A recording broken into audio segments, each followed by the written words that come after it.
আসসালামু আলাইকুম ভাই। ওয়ালাইকুম আসসালাম। আমি আপনার পিছে একটা গাছ দেখতে পাচ্ছি যেটার মধ্যে অনেক রকম বেগুন মানে ধরতেছে। এগুলো আপনি মানে কিভাবে কি করছেন? এটা আসলে গাছ হলে এটা বেগুনের গাছ। হুম। এরকম একটা গাছ আসলে দেখাটা দুষ্কর আমাদের দেশের প্রেক্ষাপটে, কারণ আমরা কৃষি ক্ষেত্রে গবেষণা করি না।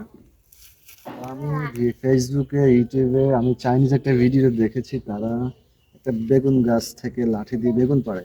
হুম। আর আমাদের কোরআন হাদিসে বলা আছে শেষ জমানায় এসে মানুষ লাঠি দিয়ে বেগুন পাড়বে। হুম। তো এটাও তার একটা প্রেক্ষাপট হতে পারে। তো দেখুন কি চমৎকার, এখানে সিঙ্গার বেগুন বলি, এই ধারেটা আমরা জোড়া দিয়েছিলাম। আর এখানে দেখুন, এই যে এটা গোল বেগুন, এই যে গোল বেগুন, এটা এই এই ডালটা, এই যে এখানে একসাথে তিনটা ধরেছে। এই যে এখানে আবার আরেকটা সিঙ্গার বেগুন।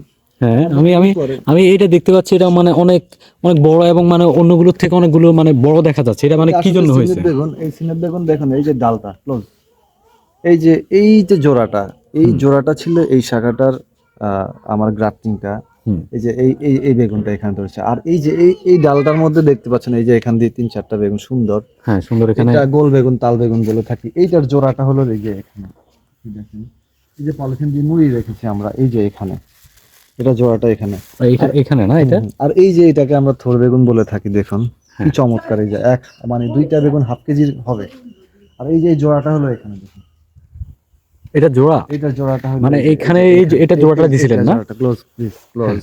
এই যে আবার এই দিক থেকে আসুন, দেখুন এখানে দুইটা ডাল একসাথে আমরা জোড়া জয়েন করেছি, একটাতে সিঙ্গেল বেগুন আর একটাতে এই যে গোল বেগুন পাশাপাশি।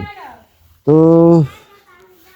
আসলে আমাদের দেশের প্রেক্ষাপটে এইরকম গবেষণা হয় না। আহ, এরকম কিছু যখন প্রতিফলন অনেকে দেখে বিশ্বাস করতে পারে না, হ্যাঁ, কারণ আমারও এটা বিশ্বাস হচ্ছিল না ভাই, অবিশ্বাস্য সত্যি। ব্যাপার। আর গাছটা দেখতে পাচ্ছেন, এটা আমার হাতের উপরে আরো এক হাতের মতো আছে, এত হুম। বিশাল গাছ আসলে দেখাটা দুষ্কর। তো মানুষ যদি দেখে, শিখার চেষ্টা করে, তা পরিবারের জন্য, তরকারির জন্য, সবজির জন্য একটা গাছই যথেষ্ট। আর আমরা আমরা আঞ্চলিক ভাষায় বলে থাকি যে ১৩ ক্ষেতের বেগুন তোলা। আমরা এই এই যে গাছটার মধ্যে যে শাখাগুলো জয়েন করেছি, এটা আমরা বিভিন্ন জায়গা থেকে খুঁজে খুঁজে এসে জয়েন করেছি। বলা চলে এক কথায় ১৩ ক্ষেতের বেগুন তুলছি আমরা এক গাছ থেকে। হুম। আচ্ছা, আমরা যদি এই দিক থেকে এই দিক দিয়ে যাই আর কি, তাহলে মনে হয় এইটা আর এইটা বোধহয় সেম না? এইটা আর ওই যে ওইটা, হ্যাঁ, এই ওইটা ওই। তিনটা হলো তিনটা শাখা আমরা জয়েন করেছি এখানে। একটা এই ব্রাঞ্চটা আসলে বেশি ফলন হওয়ার কারণে, এটা মূল ব্রাঞ্চ ছিল তো, হ্যাঁ, হ্যাঁ। এই কারণে পুষ্টিগুলো সব এই ব্রাঞ্চ পেয়েছে, সেজন্য এখানে বেশি ফলন হয়েছে। হুম। আর এদিক থেকে এইটা ভবিষ্যতে এইটা আবার মূল ব্রাঞ্চ হয়ে যেতে পারে, কারণ এটা যেহেতু গোড়া থেকে সব পুষ্টিগুণ এই মিলে, সেজন্য এটা গ্রোথ ভালো হবে। হুম। আর এই যে এই ডালটা হলো এখানে, এখানে আরো অনেকগুলো ডাল ছিল, আরো অনেকগুলো জাত ছিল, ভ্যারিয়েন্ট ছিল বেগুনের।